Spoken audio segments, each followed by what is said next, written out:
Good morning, students. In yesterday's class, we started with the essay on superstitions by A.G. Gardner. Yesterday, I gave you a brief summary of what the essay talks about. It talks about different kinds of superstitions prevalent in our society. The very first and the most common superstition that the writer talks about is that regarding number 13. Today, I pick up the lines from the text and explain you the essay in detail. The writer begins by describing the superstition that is associated with the number 13. He says that a murder has taken place at a house which is numbered 13, and this is something which goes unnoticed. Because since this superstition is embedded in our mindset, we believe that since the house was numbered 13, that's why the murder has taken place at this particular house. But if we analyze, we come to know that as many murders have taken place as with house number 6 or 7 or maybe any other number. He further elaborates that the superstition regarding the number 13 is associated with many other factors. He says there are many of us who won't acknowledge it properly, but in the heart of the hearts they feel that if they have been invited on a dinner which has 13 people as invitees, they would prefer that one of them catches cold or cough and stays at home, and then the number is reduced to 12. This is something we don't admit to most of the people outside or in public, but yes, we do admit it to ourselves. Then he says that I have come to know that there are many streets in London which are not numbered 13. There are no streets in London which are numbered 13 because since 13 is an inauspicious number, people would not prefer to go to that street to probably purchase a house which is numbered 13. In this regard of superstition attached with the number 13, he further elaborates on medical references. He gives the example that hospitals do not have a bed with number 13. Then he cites an example from records of M. Dumahel, who is a famous doctor, and he says that there is the case of a soldier who was brought to the hospital who was mutilated and deeply wounded.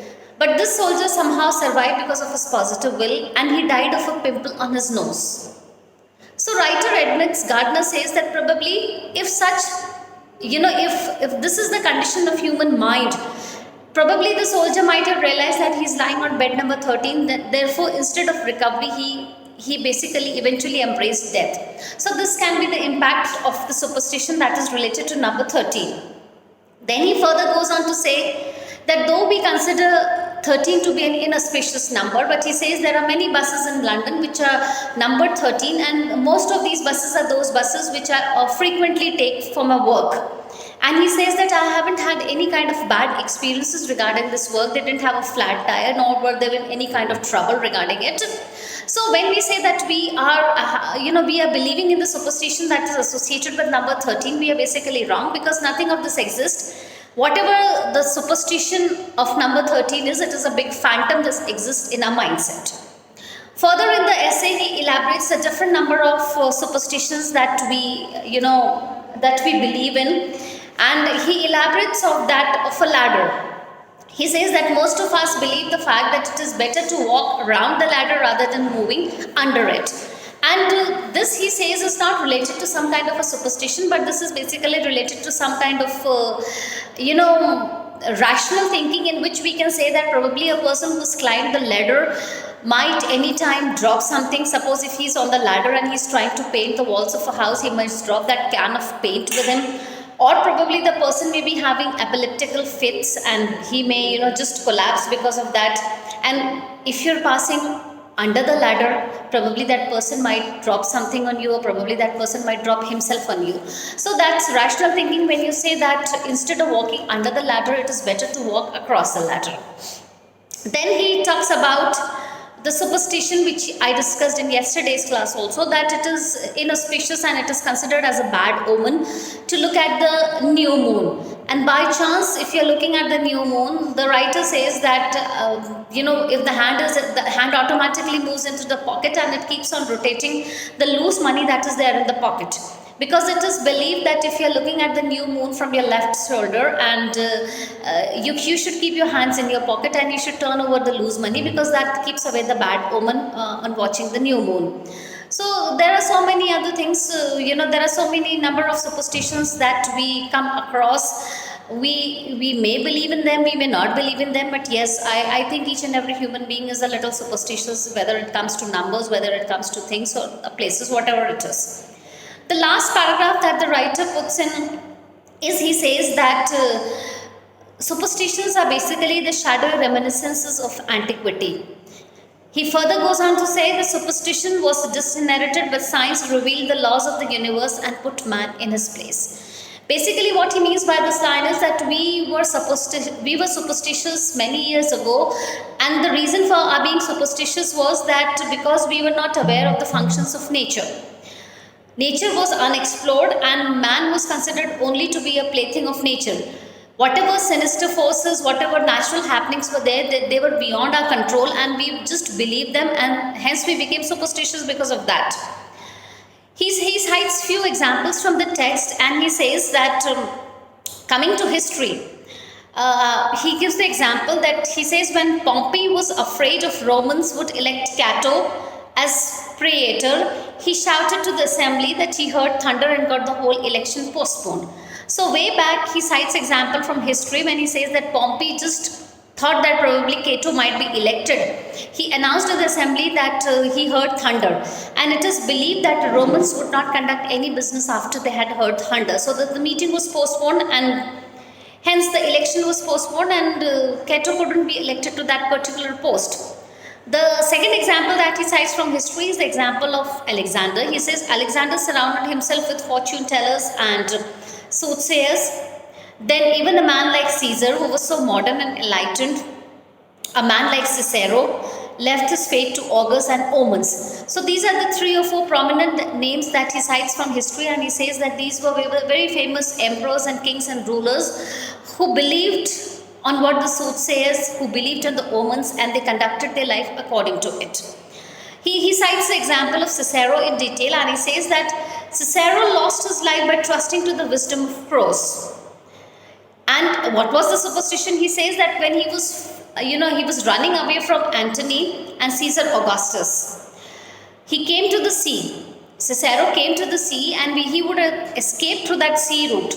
But some crows, they chanced to circle his vessel, his ship. And considering that to be a bad omen, what Cicero does is he returns back to the shore. And when he returns back to the shore, he is found by his enemies and he is murdered.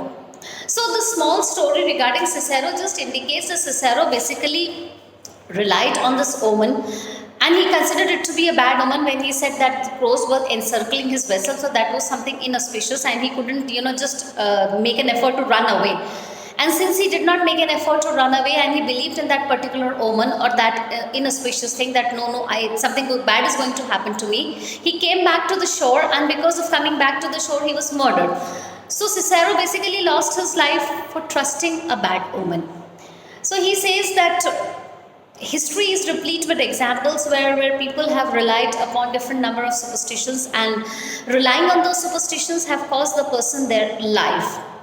But he says we are better off. And why we are better off than our forefathers? Because times have changed so many things. People have discovered so many things thanks to science, that today we are aware of whatever natural calamity is to come, whatever thing has to come, we are well acquainted with it in advance. So we are not like our forefathers. And he says that the last lines of the text say, we do not look for divine guidance in the entrails of animals or the flight of crows, and the House of Commons does not adjourn at a clap of thunder. So these are the few examples that he has cited in an essay regarding history, where he says that people have believed in these superstitions, and they had failed on these accounts. But we are luckily very fortunate than our forefathers, because we are not depending upon any superstition of this kind. We are not adjourning our parliament because of the sound of the thunder, or we are not depending upon the crow's flight, that because the crows have encircled our our mode of transport. It cannot definitely be the ship, it can be any other transport. We are not going to go anywhere, so we are not depending upon them. So superstitions have existed in the society for long, and over the years they have just changed their faces. Some superstitions were prevalent at one particular time. Some superstitions, they have faded with the passage of time. And speaking of our times, we still follow two three superstitions which are very common superstitions, which are highlighted yesterday also. Most of us generally would not cross a street if a black cat has crossed that particular street. Unknowingly, we do stop for 2-3 minutes, and we're just trying to ward off that omen that is associated with the black cat crossing the street. Then there are hardly any crows available right here. But once upon a time, few years back, we used to say that if the crows are cawing in your house, probably some guests are going to come. So when there are no crows left, probably the probability of guest is reduced. But we still have all guests coming to our places. So these are the little superstitions. Out of many, science has refuted, we do not believe them, but there are still some which we believe in. So A.G. Gardner basically has summarized a very general topic that is related to everybody's life, the superstitions, the changing trends of superstitions, the common superstitions that are there in a society, and how people of this modern generation are lucky enough to not to depend on the clapping of thunder, the sounds of thunder, or the flight of crows. We have come a long way ahead, thanks to science and to the discovery of many things which have put away the calamities and the sinister forces of evil. So this much is there in this essay. Tomorrow we'll take up another essay which is related to the syllabus. Thank you so much.